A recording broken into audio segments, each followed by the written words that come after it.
This is the Everything 80s podcast, episode 29, the USS Flag, the greatest toy ever made. I got it! Wow! Here it is, the USS Flag aircraft carrier. Imagine being on the deck of this aircraft carrier.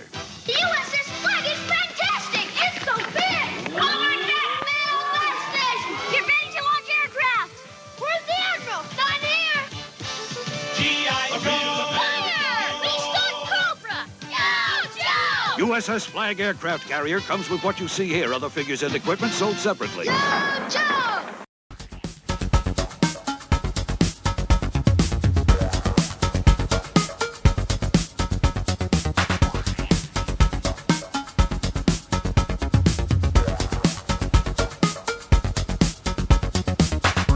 Hey guys, what's happening? Welcome back to the Everything 80s podcast. I'm Jamie. Thanks for coming on out today and having a look at what might be a sore spot for a lot of people, especially if you're a young boy growing up in the 80s and seeing the most iconic toy ever created, the USS Flag aircraft carrier by Hasbro for G.I. Joe. I mean, something I didn't know anyone who had it, anyone who might have had it. It was just maybe like an urban legend. We're going to look at everything to do with this monumental toy. So there are amazing, incredible, iconic toys and toy sets that have come out over the years, like Castle Grayskull or the Death Star or like the actual Millennium Falcon. Things that as a kid you can only dream of owning, and you're just, better than to ask for something like that as they're so crazy expensive. But in all these amazing toys and things that came out in the 80s, was there one that stood above them all? And that is the look at the USS Flag, which was a 7-foot aircraft carrier for G.I. Joe made by Hasbro, and it came out in 1985. It is based on a Nimitz-class aircraft carrier and is still considered the ultimate playset and the ultimate toy, and we're going to look at everything to do with this. So, like I said, the 80s, it's a golden age of toys with so many new brands and franchises released on our unsuspecting little minds. There were so many choices and options, it could be overwhelming. Parents must have hated this. Just say if you like G.I. Joe. The amount of toys, accessories, and vehicles put out, you go bankrupt just in that. G.I. Joe and Hasbro put out 250 vehicles, let alone all the action figures. So that's just one property. If you're a kid, you're still going to like Transformers. You're still going to like He-Man. And then if you have a daughter, she's going to like My Little Pony and Rainbow Bright. And each one of these toy lines is filled with so many things. And, you're trying to spread it across. I can't believe the parents just didn't collapse with all the options out there. And as a kid, you're just going absolutely nuts. Just like, even if you stayed within that one franchise, there was too many options that you would never be able to own all of. So say if you like Transformers, there were so many figures that weren't cheap that collecting all of them was probably out of the question. He-Man is probably the same thing. They're a bit cheaper, but between the characters and playsets, if you wanted to get the whole kind of universe together, it was almost impossible. It was going to take all your allowance, Christmas and birthdays rolled into one shot to kind of put these worlds together, that you're seeing these other kids playing with on TV, like you just heard in that commercial. So obviously, you're going to have interest in a wide variety of toys in the 80s, and G.I. Joe is always going to be at the top of the list. And as a toy, by far the hardest franchise to accumulate all of, not even close. Like I said, with all those toys and figures. And then they put out the crown jewel of all toys. If these things weren't already hard enough to crack into, they put out the USS Flag. So what was the USS Flag? It was the toy you could only dream of. It was so big that it could be considered more of a play set because you couldn't even move it. It was that big. It was 7 feet long. Even though it was technically a boat, it wouldn't float at all. It couldn't be used in the water like the G.I. Joe Killer Whale hovercraft, which is probably one of the best toys I ever owned that I somehow was able to get. I think that was the secret. Now I'm just realizing as I'm recording this, if G.I. Joe put out this massive expensive toy that they knew no one was going to get, and if a kid asked for it, by comparison, something like the Whale hovercraft, which was still expensive, but look crazy cheap compared to the USS Flag. Parents were more likely to go and buy that toy, or the ones that were at the higher end of the spectrum, but they paled price-wise in comparison to the USS Flag. That might have been a brilliant marketing strategy, which is just occurring to me right now, because I got the Whale hovercraft. So like I said, it was the fact that it couldn't float made it more of a play set. And okay, so the USS Flag measures in at 7 feet 6 inches and is the largest toy playset ever created. In 1985, it sold for around $109.99. If you convert that for today, it's about $250. Not like obscene when you think of the price of, say, some electronics or like iPads, but for a toy, like me personally, I knew better than to try and ask for that. That was just a waste of ink when you're writing your wish list. So they named the USS Flag with 2 G's. It's not FLAG, it's double G, as it's named after General Flag, who was an original G.I. Joe character used in the comic books. He was actually killed off in issue 19. So General Flag in fiction is actually the guy who's credited with creating G.I. Joe. The USS Flag was available in 1985, then in 1986, and they stopped being produced in 1987. So here's some things that came with the USS Flag. Came with 1 action figure, which so generous, which was Vice Admiral Keelhaul. And he was a character that was featured in the comics, but he was never actually seen in the cartoon show. They still take a lot of their mythology from the old comic books. So instead, they had Admiral Ledger. This is in the cartoon. Admiral Ledger was captain of the USS Montana.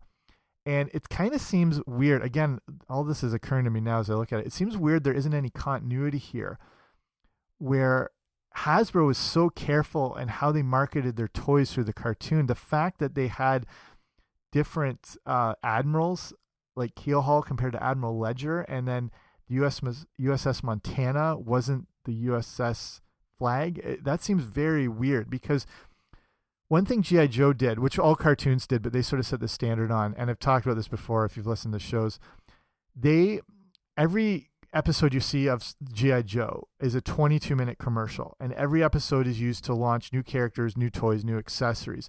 So in every single episode, they make it very clear that whenever characters talk to each other, they always refer to each other by their full name. That way you know what you're looking for with the toy. Whenever in G.I. Joe they're talking about a vehicle, they don't just say, let's get in the hovercraft. They'd say, let's get in the killer whale hovercraft. They're branding the toy right in the show so that you know it and you see it.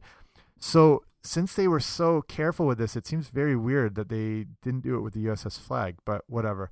Okay, so what is the USS Flag based on? So if you're a ship nerd, don't lash out at me here, but the USS Flag is not considered a supercarrier, and it's often mistaken for a CV-66. This is because the number of the ship is 99, but the stickers for it are technically facing the wrong way. So to identify the numbers on an aircraft carrier, if you were standing on the deck facing forward, the number should be facing you. The way the toy would have you put them on, turn them around so you were seeing a 66. So the USS Flag is technically classified as a CVN-99, and the C stands for aircraft carrier, the V indicates fixed wing, and the N means it's nuclear powered. As of right now, we're up to aircraft carrier number 78, and that's used by the U.S., and it's the CVN-78 USS Gerald R. Ford. Right now, they have planned up to CVN-80, and it'll be interesting to see what they would call it if they ever get up to the 99th one, if they would dare call it the USS Flag. But that's a long ways off, whatever. So this toy is massive, but it's not actually built to scale. So a G.I. Joe figure is 1/18th scale of a real human, which means to build a toy aircraft carrier in the right proportions, the USS Flag should have been 63 feet long and 13 feet wide. So also that's just proportion-wise. When you look at the actual USS Flag, it's 1/145th scale size to a real aircraft carrier. So, Yeah, they weren't going to release a 63-foot long toy. So what is the USS Flag made up of? So to start off with, this was, like I said, it's a legit playset, and it came with an electronic public address system, which was a very cool idea, actually. You could call out stuff and overhear it over the PA system and all that stuff. It came with a 2-piece utility vehicle that was part tractor and part fuel delivery system. The USS Flag has a radar, it has missile launchers, it has an admiral's launch, it has an elevator deck. It came with an arrestor cable, and that is, if you've ever seen the videos of planes landing on an aircraft carrier, you've seen that they have a giant hook attached to them that's coming off the back of the plane that catches onto a giant cable on the deck, which helps to slow them down, so they obviously don't overshoot the whole thing. They would also use a catapult assisted takeoff, and that would like slingshot the planes off the deck as they took off. So the thing is, the problem, none of the toys, like say the G.I. Joe Sky Striker plane, had the hook on it that would allow it to slow down on landing. But the USS Flag came with one that could be fitted onto the back of the Sky Striker's rear stabilizers, so it can interact with the toy. Kind of cool little features. But of course, you're paying this money, it better have all these features. None of the toys, like the deck of the carrier now is, it's got these built-in pieces and it can work with the toys, but it's made up of some like really big plastic pieces. So to put it all together, some of the pieces are more than 2.5 feet wide and 3.5 feet long. And to make it seem like it was heavy duty, because the planes are coming in hot and landing hard and they've, everything like that, they used, to give it this heavy duty deck feel, they use these deck plates that were made out of the same kind of plastic used to make playground equipment. So this thing is strong.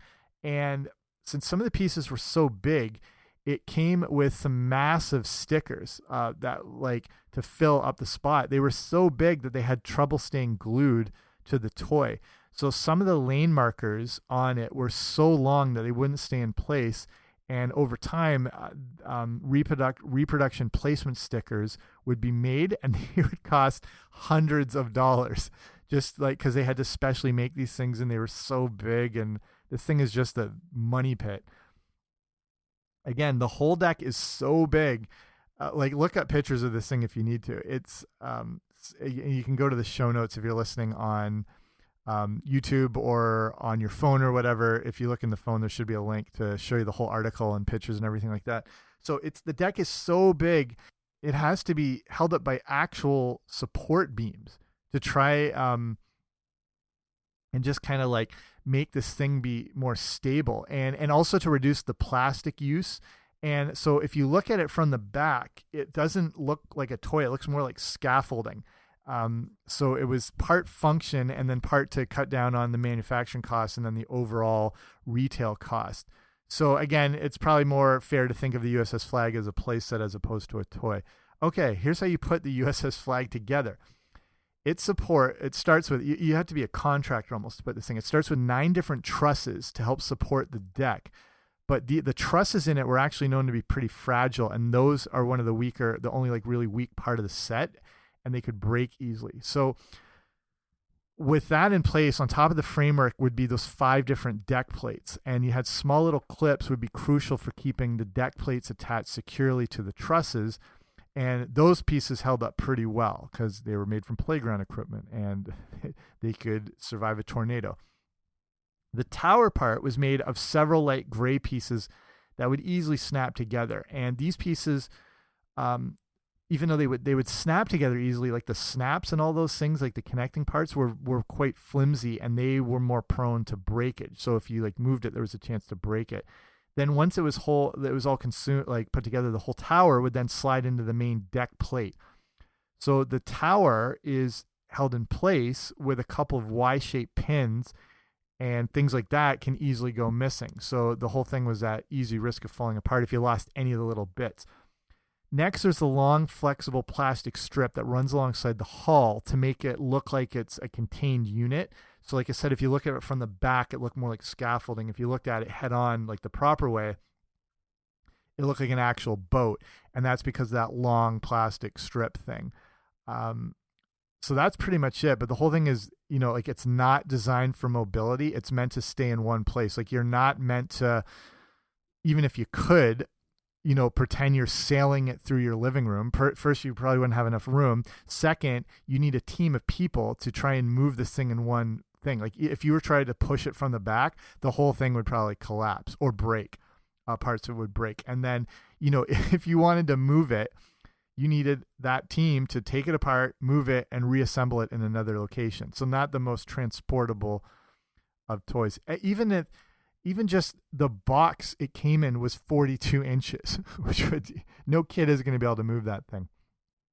So I look at now, the article I wrote this on, that I based this on, it was like, was this a toy just for the elite? And it's funny to joke, you know, you're talking about like, I'm going on 30 plus Christmases of not getting the USS Flag, but it was an interesting thing that it would have isolated a lot of kids. And I think you need to look at it as being a high-end choice for maybe more fortunate kids, because not only was there the steep price tag, you need to look at it from the viewpoint of a play set. To use the thing properly, it means you had to have a lot of, like, if you watch the commercials, it's not just the play set.